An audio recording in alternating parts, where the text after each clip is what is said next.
Fantastic. Well, again, welcome to everyone for our newest class in our cancer education series. This will be over health inequity and supporting young adults with cancer. As a reminder, especially early on, we're going to have some open discussion questions that I would love to hear from all of you. The more conversation we have, the more engaging this conversation will be. That way we can get the most out of it as well, because I would love to hear your thoughts on some of the things that we have going on. So right off the bat, the first discussion question I have for all of you, what does equity mean? We talk about health inequity, but what does equity mean?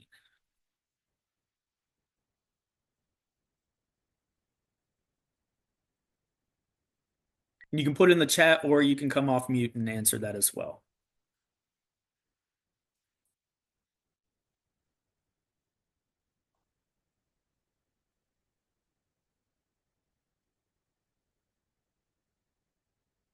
Anyone have a guess? Is it having is it need-based help? So if you need more help, you receive more? Exactly. Actually, yeah, it's fairness. It's the one word definition of this is fairness. This is making sure you're getting what you need in order to succeed. The reason I wanted to make sure we had that definition is just because there is a little bit of a confusion when it comes to equality versus equity. So I did want to quickly alleviate a little bit of that. So equality is everyone getting the same thing. Everyone getting the same amount of care versus equity is getting the care that you actually need. A great example would be, so I know we have a handful of athletes on here. Say personal experience, I'll throw this in there. Say we have three athletes, two or even just two athletes on here that mess up their knee. They have to they have to go to physical therapy. One just sprains their knee. One actually, I don't know, tore their ACL. Well, generally speaking, you're going to get the same amount of physical therapy classes. I believe it's like 12 to 14, depending on your insurance. But do you need 12 to 14 classes if you have a knee sprain, or is 12 to 14 enough if you've torn your ACL? It doesn't really matter that you're going to get the exact same treatment. Is that the right for you? Maybe not. So this is something that's really a big push within the healthcare field, is kind of stepping beyond the idea of equality and stepping more towards equity to make sure that the individuals that are being served are getting the needs that they need, not the needs that everyone else needs. So our next question, just going one step further, what does equity in healthcare look like? It doesn't matter if you get it right or wrong. We're going to loop back to this at the end of the presentation too. Like ensuring all patients get like an equal amount of care and like fairness. Ish, half of your answer was more towards equality. I know it gets a little confusing with the equality versus equity. Is it like Uh, giving some so no, you can go. You can go.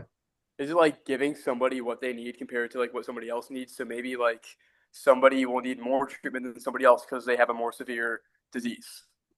Yeah, technically, I mean, even you can kind of level it out. They have the same disease. They have the same diagnosis, but what they're getting different treatment. Is that equity?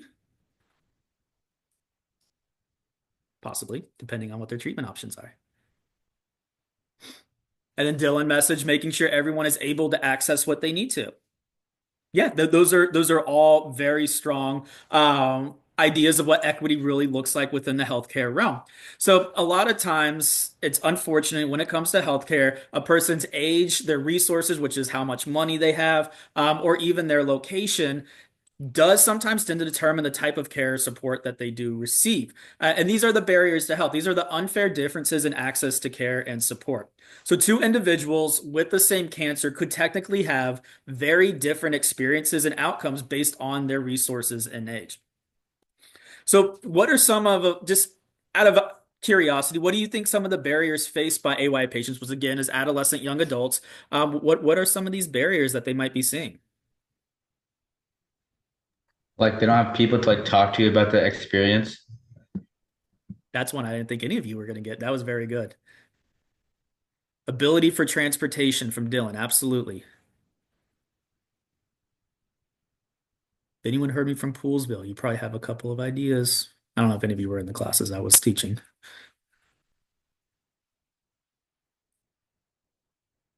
No, that's great. That's a fantastic start. So yeah, some of the barriers to health that we're really going to be discussing. There's tons and tons more, but we just don't have enough time to go into absolutely everything. We're talking incomplete healthcare, social isolation, geographic access, infertility challenges, and financial instability. So right off the bat, some of the inconsistencies when it comes to healthcare and Medicare. Unfortunately, throughout the course of your life, you have a 40% risk of having a cancer diagnosis. This is absolutely everyone across the board has an equal risk with the different variances, of course. But unfortunately, because as young adults, there are no screening options for us. As a male, personally, the only screening options, yeah, we have our yearly physical, doesn't really do a lot, but our first legitimate screening isn't until you're 50 years old. Unless you do have someone with a history of cancer, sometimes they'll bump it up to 40. But so literally, there's nothing happening as a young adult. There's no screening options. As females, there's a little bit more. However, there's just not as much there. But because there's only a 5% chance as a young adult of you being diagnosed again between that 18 to 39 age range, sometimes some of the providers will kind of dismiss some of the symptoms of what cancer actually is because you only have a 5% chance. So it can't be cancer, right? It has to be something else. So time and time again, we have heard this from multiple people, whether it's, oh, you have asthma or you have mono or you have kidney stones, but it ends up being something so much more because they're just kind of dismissing it right off the bat. So because of that, and you guys, again, you've heard this before. You're young, you'll be fine, you'll recover. So of course it can't be cancer. So sometimes cancers won't be detected until they're at a much higher level, a much later stage, which will resort in more extreme treatment options and more harsh side effects. Obviously, you don't want to go in stage 4 when you had that opportunity to go in stage 1 when they really could have caught it and made it a much easier treatment. Then there's social isolation. This is not unique for the AYA patients. However, it does have a much more detrimental aspect compared to some of the other age groups. So, of course, everyone remembers COVID. It was everyone's absolute favorite time where you couldn't hang out with your friends, you couldn't do anything, you really just got to stay home the whole time. That's like having cancer. So it's having little or no meaningful social connection, support, or interaction with others. As you all mentioned before, not being able to connect with others. This is exactly what we're talking about because young adults, more often than not, your age group is a little bit different because you're in that middle group where you're either going to be treated with pediatrics or you're going to be treating with the geriatrics. So most likely you're going to be treated with geriatrics, which are people your grandparents' age. These are 60, 70, 80-year olds. It really, really feels like it's a system that's not meant for you. Here's a surprise. It's not. So AYA patients do struggle to find someone to relate to because the people that are around them are so much later in life. There's not a lot of peer opportunities for them to be able to relate. So because of this, and because you're at a different part in your life, the psychosocial support has massive disparities when there doesn't need to be them because this is a group that unfortunately tends to have more psychosocial issues because of the treatment, because of the therapy, because of the entire life changes that are happening. I know we've talked about this in the past, but again, as a reminder, some of the big life events that are happening in your life, actually, most of the major life events that happen in your life happen as a young adult. It's graduating high school, going off to college, moving out for the first time, graduating college, starting your first job, buying your first house, starting a family. There's so many different things where you're separating yourself, you're moving away from your family, you're on your own, but you're taking on more financial and personal risk.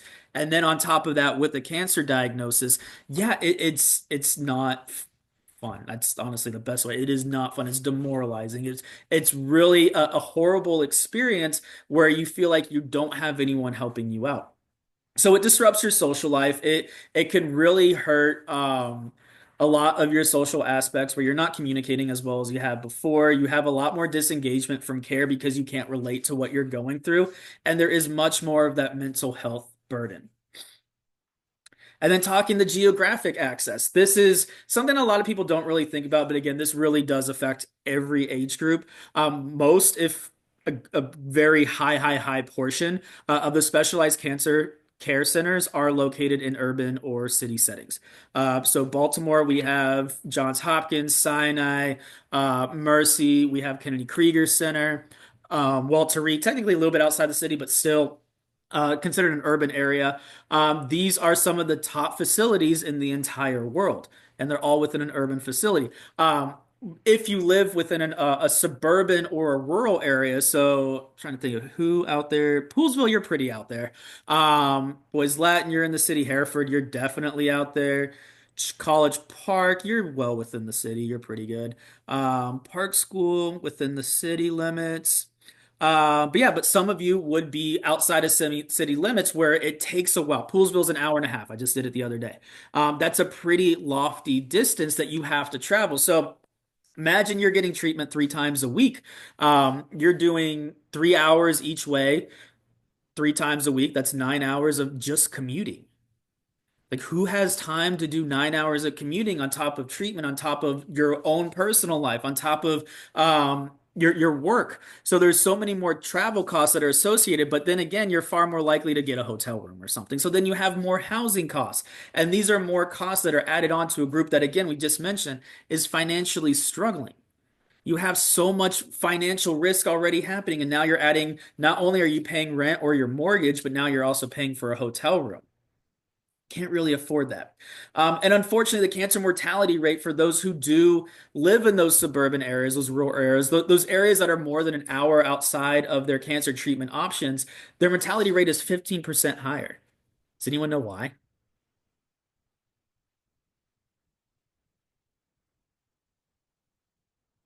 No? Okay.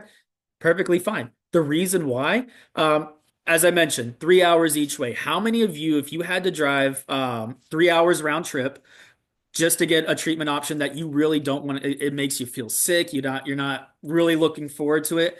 How many of you are likely to skip that? Like, you know what? I don't need to do 3 times this week. I'll just do two. I see hands up. Yeah, hands up, thumbs I up. would. Absolutely. Oh, go ahead. Oh no, I'm saying I would skip. Yeah, it's exhausting. So having to go through that, it's just exhausting. So because of that, yeah, you're skipping treatment options. You're probably more likely to maybe take a more extreme treatment option because it saves you time. Or maybe you just like, you know what? I'm fine. I don't need treatment and just completely forego it.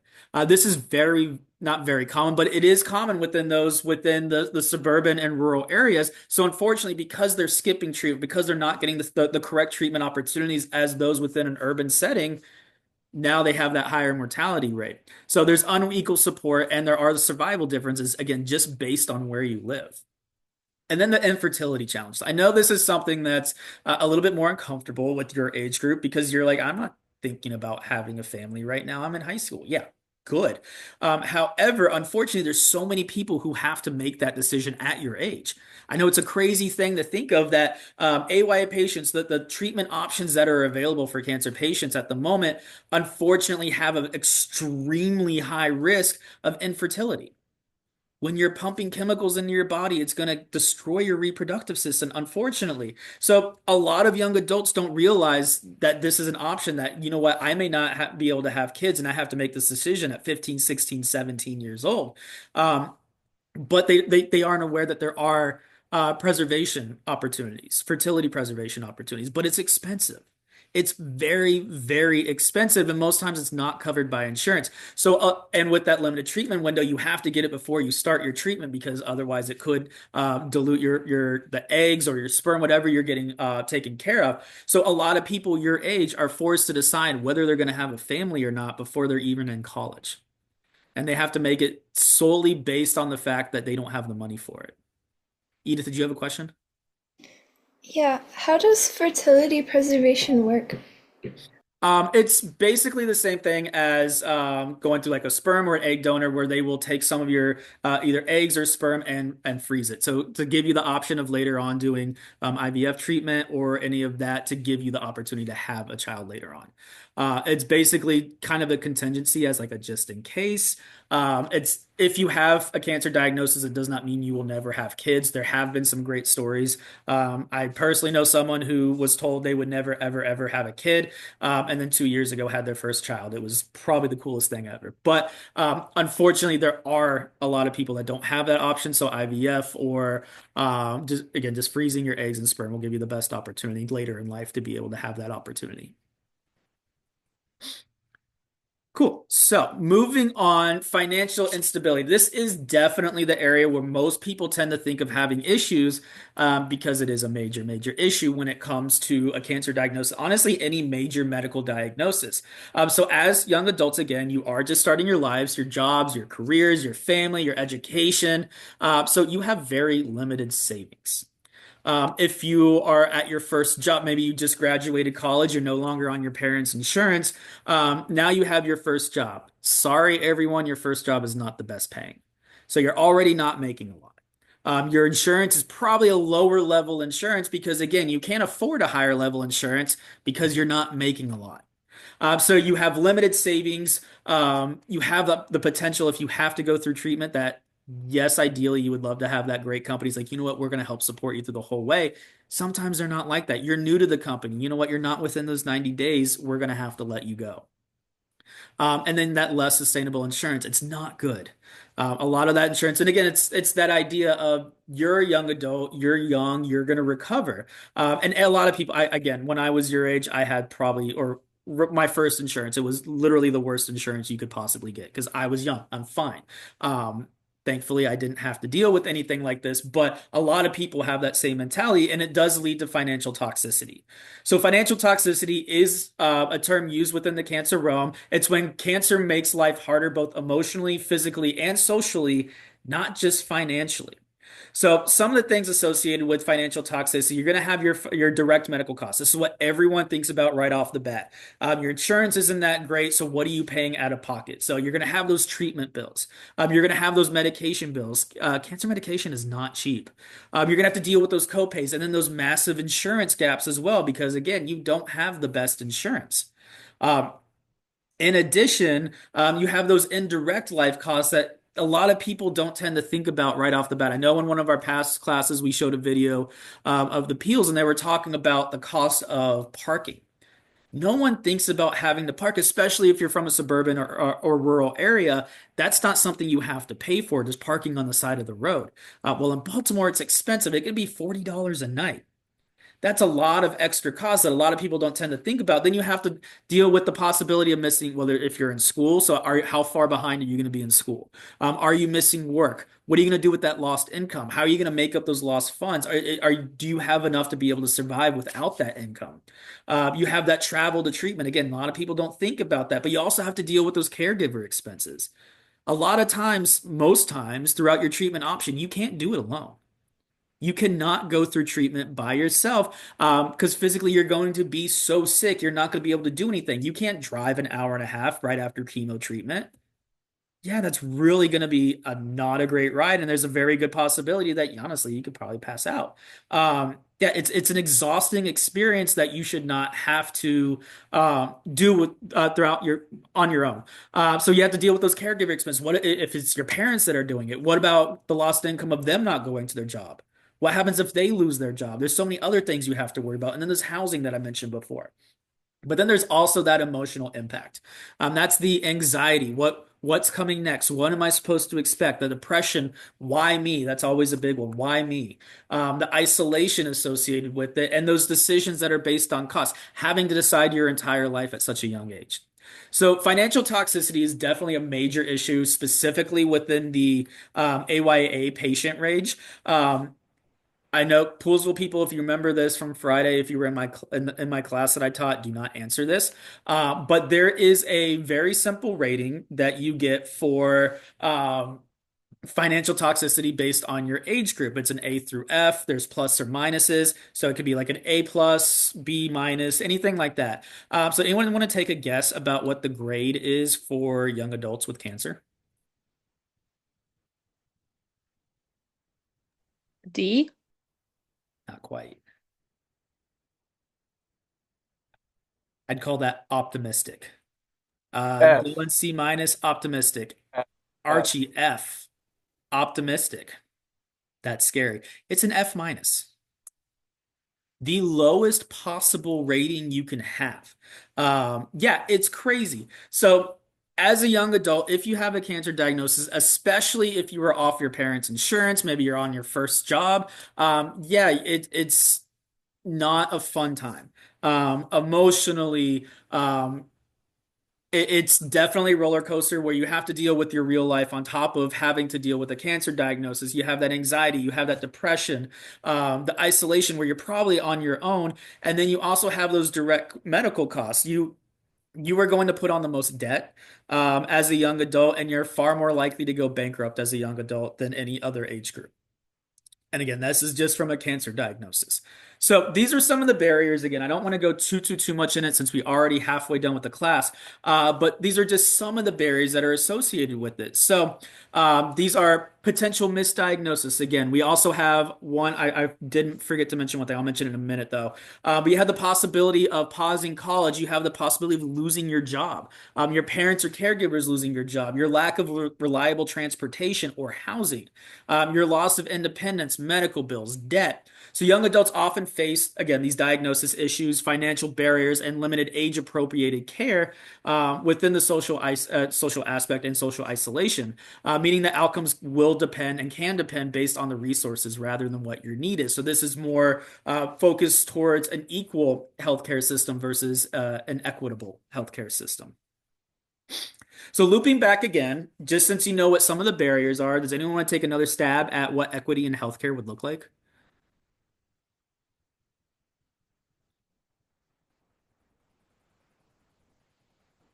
Go ahead. Would it be having more aid for people who need it the most?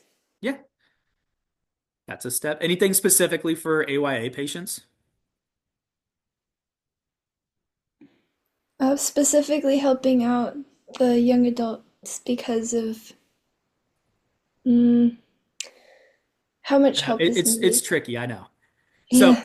So a better understanding of what equity would look like specifically for AYA patients, right off the bat, we want that access without barriers. We want affordable healthcare. We want something that anyone can be able to afford just to make sure you're getting the treatment that you need, where you don't have to focus on how much money it's going to cost. We want reliable transportation to appointments. Whether you're rural or you're urban, whatever's happening, we would love to have it so you can get to your treatment without having to worry about it. The care in rural and suburban areas. And that could be something as big as creating more cancer specialized centers within these rural suburban areas, or simply just training doctors within these areas to help identify cancer a little bit earlier, giving them the tools for them to be able to succeed so we can make sure that they have the opportunity to get the correct treatment for them. Also, financial protection. We want to make sure that individuals don't have to make medical decisions based on finances. You shouldn't have to forego a life-saving surgery because you can't afford it. That doesn't make sense.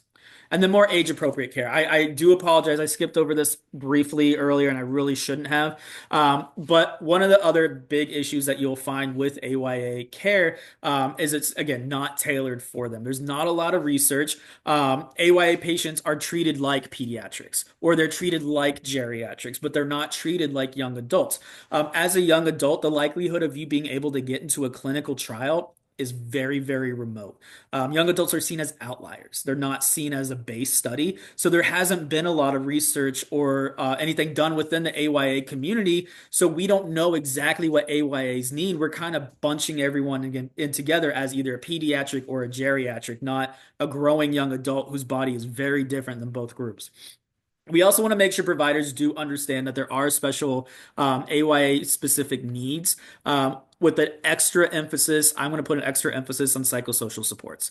This is something where you're facing something at a very young age and it's very hard to comprehend and you still have to deal with it the rest of your life. Whereas pediatrics, yes, you have that support system, kind of that barrier with your family. Geriatrics, well, you're in the later years of your life, so you kind of appreciate things a little bit differently. You're a little bit more mature. As young adults, it's it's like getting hit over the head with the rock. You don't know how to handle something like this. It's just comes out of left field. But we also want to make sure that there's more community support. So more peer support, make sure more people feel accessible to care. And we want to create more survivorship programs that go just beyond treatment. As I mentioned, once your treatment is done, your whole survivorship is not done. There's so much more that happens after your treatment. Again, the psychosocial aspect, regrouping your life, trying to get out of debt. People, I was going to share a video. I switched the video choice, but one of them was a gentleman talking about how 10 years after his cancer treatment, he's still struggling with the debt associated with it. But we will save that for another day because it was like a 15-minute video, so I'm not going to eat up the rest of our time with that. But I did want to share a quick video. Bear with me while I mute it really quick. This is a little bit older, but this will give you a better understanding, kind of what Ken Ullman, our founder, or I'm sorry, Doug Ullman went through as he was going through the cancer journey. It is very old, but it is very enlightening as well.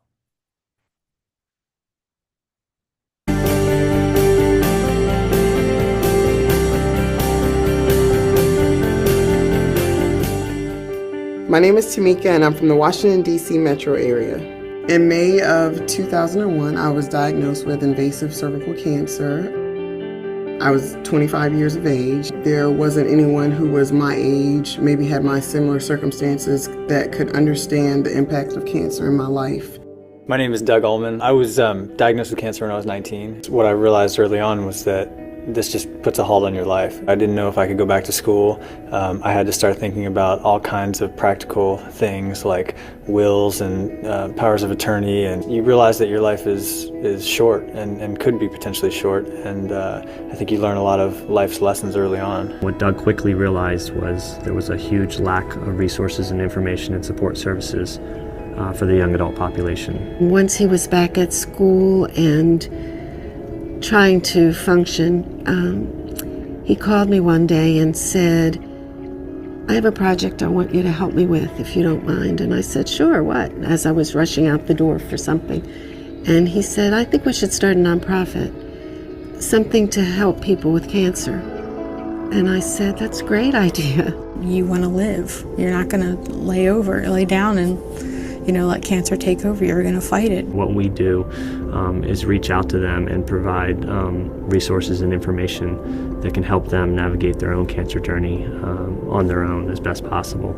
We have published a guidebook filled with information that we wish people had told us. Researching your diagnosis, dealing with the medical practitioners, dealing with relationships. One of the most important things we find is that people want to connect with someone else who's been through what they're going through. So what we've done is honed that in on the young adult population and tried to bring our services out of our office, off the website, and really get them into institutions, into hospitals where cancer patients are being treated.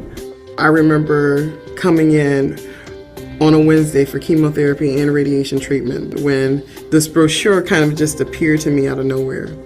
And it was a brochure for the Ullman Cancer Fund. The Ullman Cancer Fund lets you know that you can take control of those things again. You do have power over the decisions, and you do have connections to people that have gone through it and have survived it. The doctors are going to do what they can do, and your nurses and the medications, but you have to deal with the mental and emotional issues. I mean, it's a good starting point in your recovery. When I found the Ullman Cancer Fund, basically that's when everything clicked for me. It changed my life forever.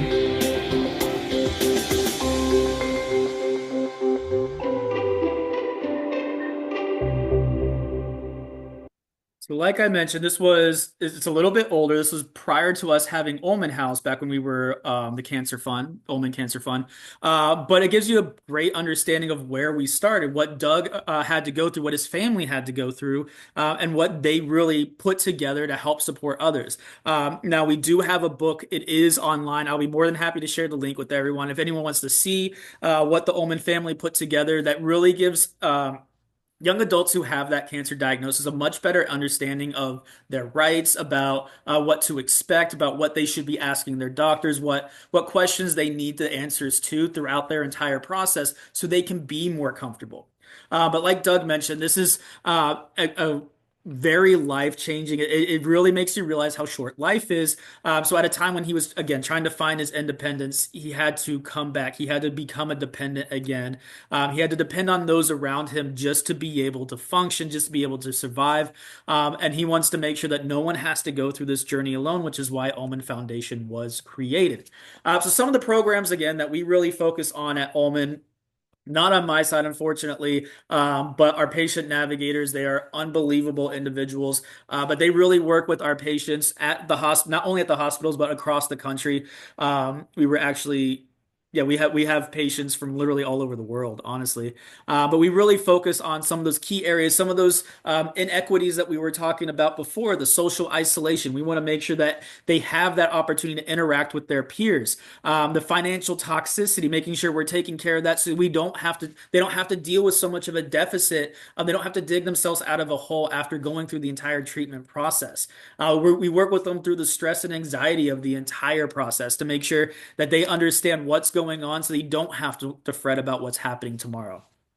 The compliance to treatment, a big goal is to make sure we're getting more individuals into clinical trials, and that access to care to make sure no matter where you are, you have that ability to get the best care possible. It doesn't have to be determined on how much you make, and whether you live in a major city that has a cancer or a cancer facility.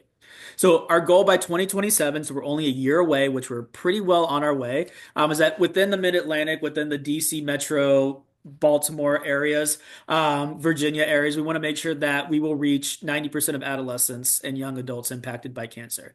And we do this again by reaching out to the hospitals to make sure they have our resources, the Ullman Guidebook, which again I will send to all of you in our follow-up email, to make sure that all the individuals know that we have that capability of supporting them, so they don't have to go through any of this alone.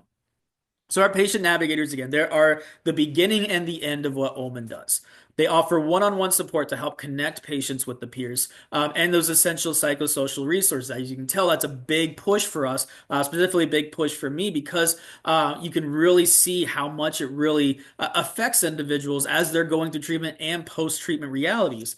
Then we want to make sure you have those referrals, those resources that you need to make sure if we can't provide you free housing, maybe we can find you another organization. We want to make sure we can provide you with that financial assistance, not us personally, but we can find those programs that can help you, and help you find those institutional resources. So again, you feel educated. So the AY specific education to make sure you understand the fertility. You want to make sure you understand that when you start this process, you have that potential of being infertile. So you want to know what your options are prior, what to expect, and providing more of those insights about what's going to be going on throughout some of the issues, some of the side effects and things that you might be experiencing throughout your entire journey.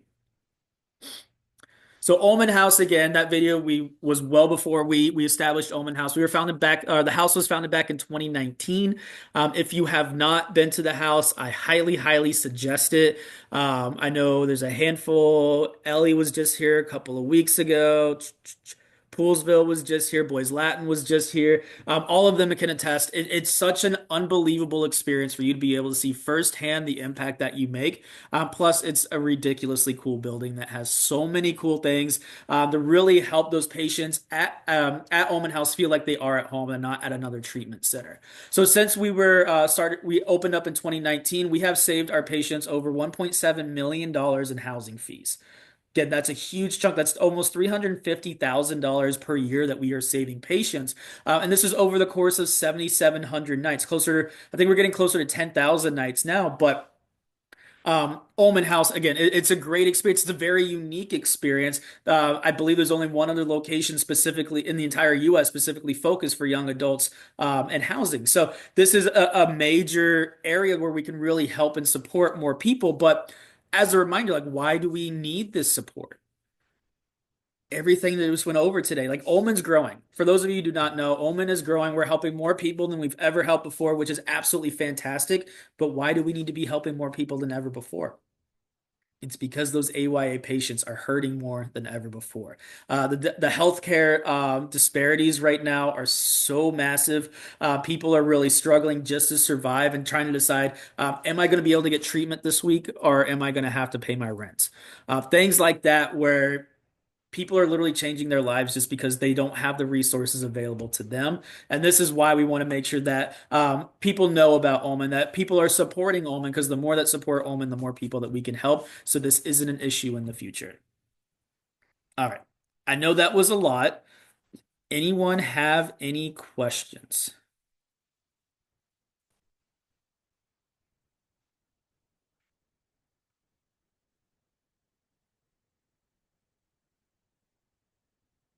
Questions at all?